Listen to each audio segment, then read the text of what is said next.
Battle through the heavens as God the flame emperor. Episode 330 खदेड़ना। वह पीली मोती। जब शियाओ यान हैरान था, तभी उसके शरीर से एक हल्की हैरान आवाज आई। गुरु, इस पीली मोती में कौन सी अजीब शक्ति है? शियाओ यान ने भी पूछा। जाहिर तौर पर उस पल में, जब शियाओ यान ने अपनी विशाल आत्मा शक्ति का उपयोग करके पीली मोती की जांच की, तो एक भयावह उतार चढ़ाव ने उसे तुरंत पीछे धकेल दिया। इसके अलावा शियाओ यान ने पहले कभी इस तरह की शक्ति को महसूस नहीं किया था। अगर शियाओ यान का शारीरिक गठन मजबूत नहीं होता, तो उसका अंत काफी दयनीय होता। शियाओ यान की धारणा के तहत शुआनलिंग राजा की पीली मोतियों में मौजूद शक्ति में जीवन और मृत्यु की शक्ति का एक अंश प्रतीत होता था। हालांकि शियाओ यान को कोई संदेह नहीं था कि अगर वह पीली मोतियों को अपने हाथ में ले लेता, तो निस्संदेह उसका केवल एक ही भाग्य होता, पतन। ऐसा लगता है कि इस शुआनलिंग राजा की भयावह ताकत भी 9 सितारा डॉ सम्राट की छठी रैंक तक पहुंच चुकी है। गोल्डन ड्रैगन किंग ने भी धीरे से कहा। जाहिर तौर पर वह कुछ सोच रहा था। 9 सितारा डॉ सम्राट की छठी रैंक से ऊपर। शियाओ यान ने भी अपने मन में बुदबुदाया। जीवन और मृत्यु की शक्ति के बारे में क्या? अगले ही पल शियाओ यान की पुतलियां भी तपने लगीं, क्योंकि अभी की धारणा से पीली मोतियों में इतनी भयावह शक्ति होने का कारण निश्चित रूप से वह अजीब जीवन और मृत्यु की शक्ति थी। हाँ, यह जीवन और मृत्यु की शक्ति एक अच्छी चीज है, क्योंकि डॉ शियान शक्तिशाली का संकेत है उनके शरीर के भीतर डॉ क्यूई में जीवन और मृत्यु की शक्ति का होना। और यह जीवन और मृत्यु की शक्ति केवल 9 सितारा डॉ सम्राट में प्रवेश करने और 9 चरणों में कदम रखने से ही संक्षेपित की जा सकती है। जब शरीर में जीवन और मृत्यु की शक्ति एक निश्चित स्तर तक संक्षेपित हो जाती है, तो वह डॉ शियान में भी उन्नति कर लेता है। डॉ शियान, डॉ शेन, जीवन और मृत्यु से मुक्ति के दायरे में खेती करना है। गोल्डन ड्रैगन किंग की आवाज भी धीरे धीरे प्रकट हुई। यह सुनकर शियाओ यान ने भौहें सिकोड़ी, जैसे कि वह कुछ सोच रहा हो। अगले ही पल शियाओ यान के आत्मा दायरे की गहराई में एक गहरे भूरे रंग का आत्मा प्रकाश समूर भी धीरे धीरे कंपन करने लगा और फिर से शांत हो गया। यह क्या है? शियाओ यान ने भी बुदबुदाया, और यह स्पष्ट था कि अभी जो शोर हुआ था वह पहले नरक शव वन में प्राप्त पवित्र ज्वाला आत्मा बीज था। इस शुआनलिंग राजा में पवित्र ज्वाला का उतार चढ़ाव प्रतीत होता है।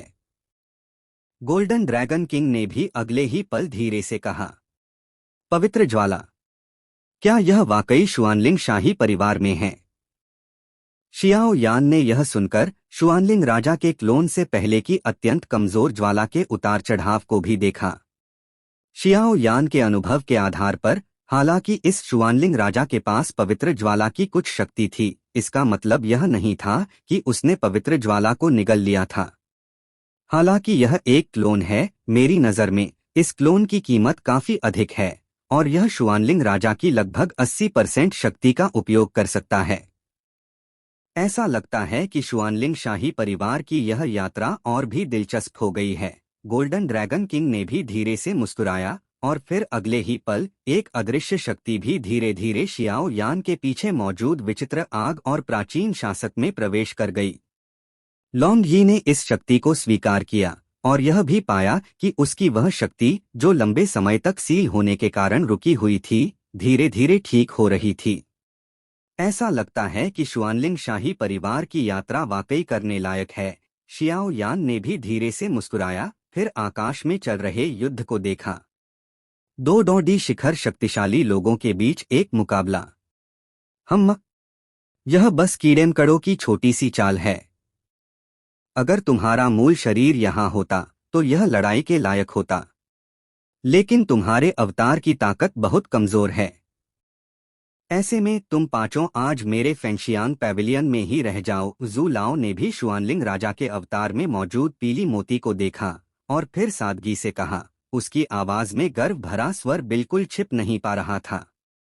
तो चलो इसे आजमाते हैं। शुआनलिंग राजा ने भी ठंडा सा हुंकार भरा, और फिर धीरे से मुंह खोला। उसके हाथ में मौजूद पीली मोती भी धीरे धीरे उठी, और फिर जू लाओ के अंतरिक्ष की ओर बढ़ी। शबु शबु पीली मोतियों के रास्ते में अंतरिक्ष में एक तीखी आवाज अनवरत रूप से गूंज रही थी और एक अत्यंत अजीब काला और सफेद प्रकाश समूह धीरे धीरे पीली मोतियों को लपेट रहा था और फिर जू लाओ की ओर बढ़ा।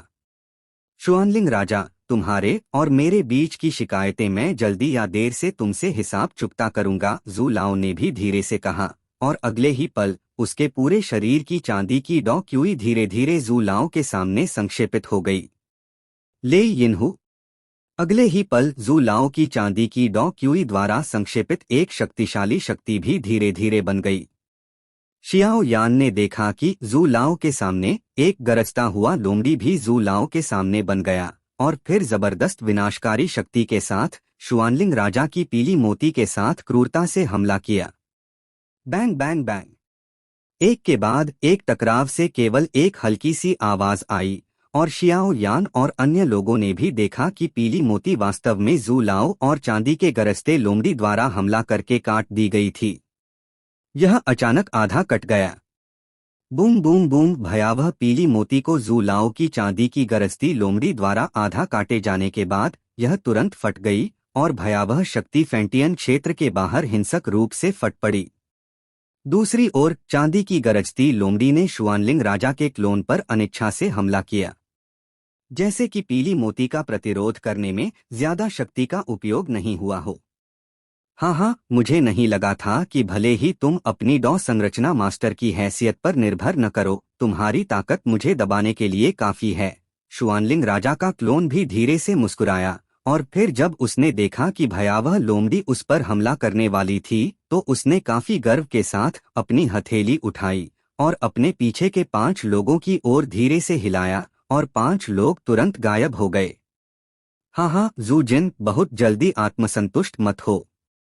कुछ चीजें मैं वाकई जल्दी या देर से हासिल कर लूंगा। शुआनलिंग राजा का क्लोन बोलने के बाद धुएं के बादल में बदल गया और बिना किसी निशान के गायब हो गया। यह शुआनलिंग राजा आखिर कर क्या रहा है? जू लाओ ने भी बुदबुदाया। अगले ही पल जू लाओ की पलकें जोरदार ढंग से कांपी और फिर उसकी आंखें सिकुड़ गईं। असंभव, वह चीज बिल्कुल असंभव है। शियाओ यान ने यह देखकर कुछ हैरानी महसूस की। उसे नहीं पता था कि जू लाओ ने कौन सा खेल खेला। जू लाओ, आप ठीक हैं? अगले ही पल शियाओ यान जू लाओ के पास आकाश में पहुंच गया और जू लाओ से कहा, मैं ठीक हूं।